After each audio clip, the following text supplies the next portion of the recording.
James, I know you've also, unfortunately, been a part of a Ponzi scheme unknowingly. Can you tell us a little bit about that? Yeah, I mean, I guess it kind of starts out very similar to what Jamil said, and it's, I was approached. So I had a good friend of mine meet somebody down in California, Beverly Hills, and actually I can talk about this guy because he just got sentenced to 20 years in prison. Let's name some names. Who do you got? We'll get to that. It's and so he calls me up, and he says, "Hey, I met this awesome entrepreneur. He just sold his business to Howard Schultz, and he's been relocated out to Beverly Hills, and they are in the film business, and their business is locking up after movies get produced, they get released, then they go onto the secondary market, and they would go secure the rights for these contracts and then sell them off to Netflix, Sony, whatever all the streaming channels were. And they had a group of channels that they were working with. When at the time when my buddy approached me, I actually told him I just wasn't interested because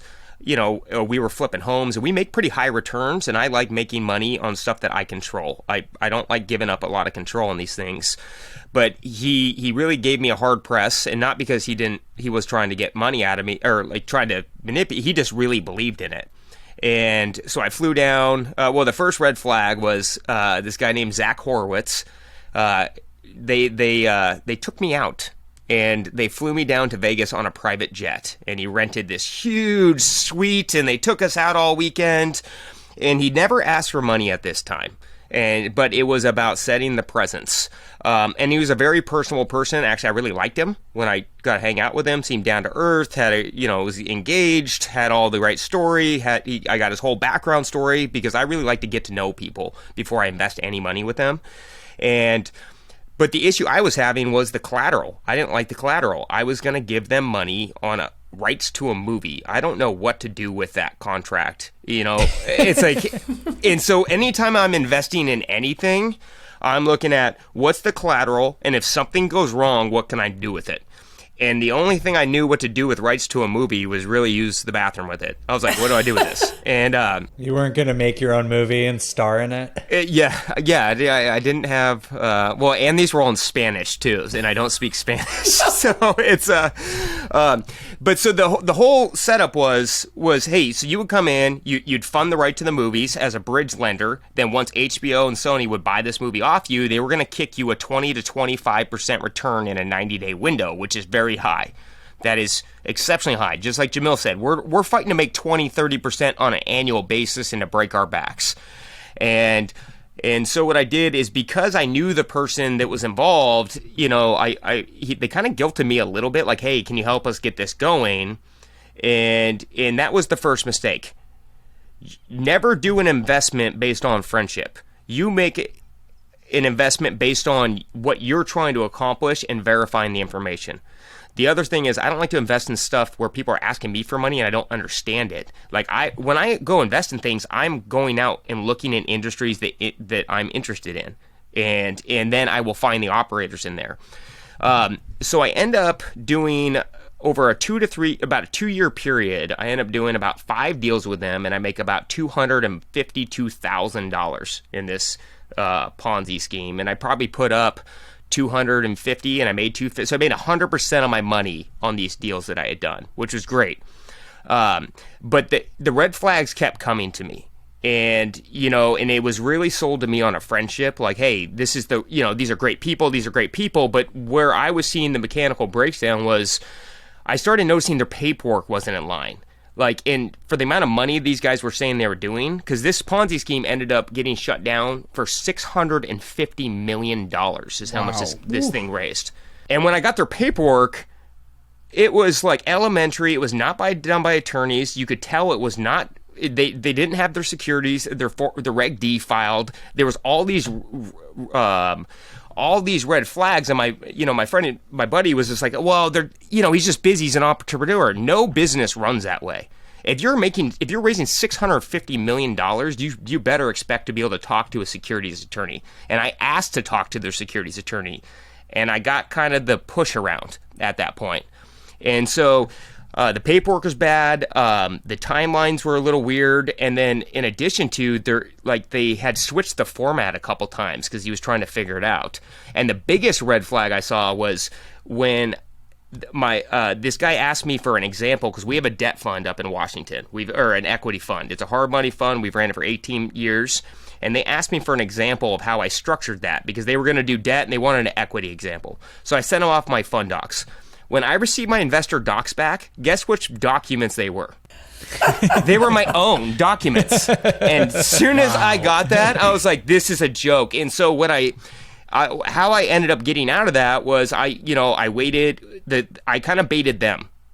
Because the deals would pay off after 4 to 6 months. And once it paid off, I committed verbally I was going to do the next deal. But I said, hey, just get it back in my account. I need to do it for accounting purposes.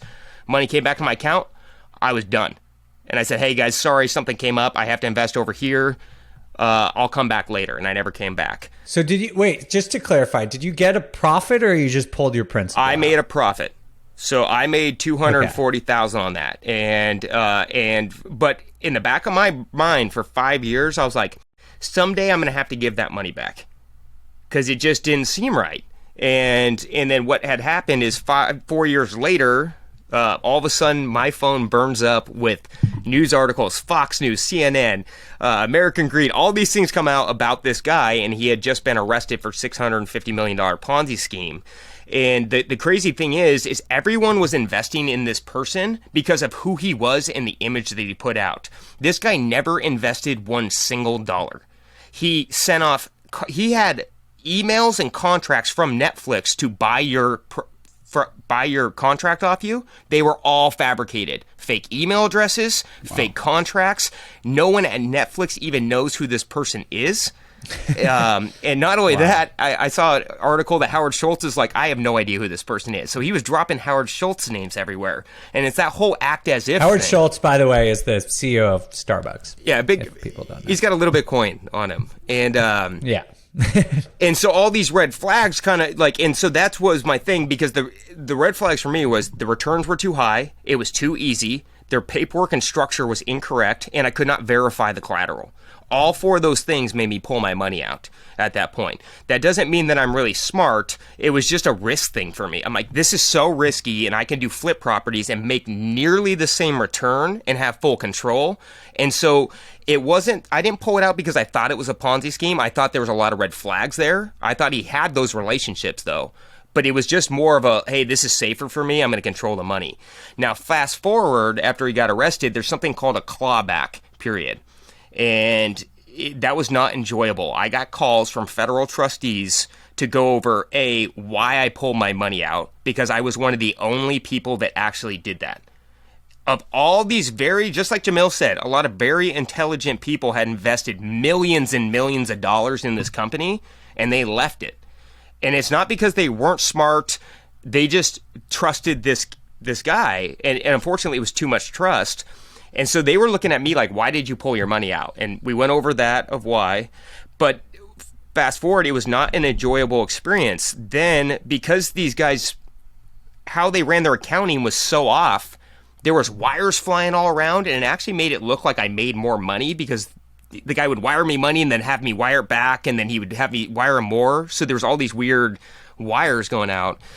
And then they tried to hit me for double, and I had to fight them for 90 days. So they said I owed them $580,000 because they included my principal and everything in there, which is not how clawbacks work.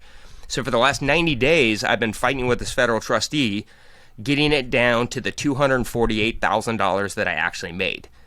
Now, for me, I was good paying that money back because that's not my money at that point. I don't want to take anybody's money that's stolen money. All that profit is stolen. And so I was good giving that back, but I had to pay a lawyer about $20,000 to negotiate this to like what the actual amount was, show all the verification that that's what I actually made because they wanted double. And I think right now I'm the only person that has wired back in money because I was the only person that actually took it out.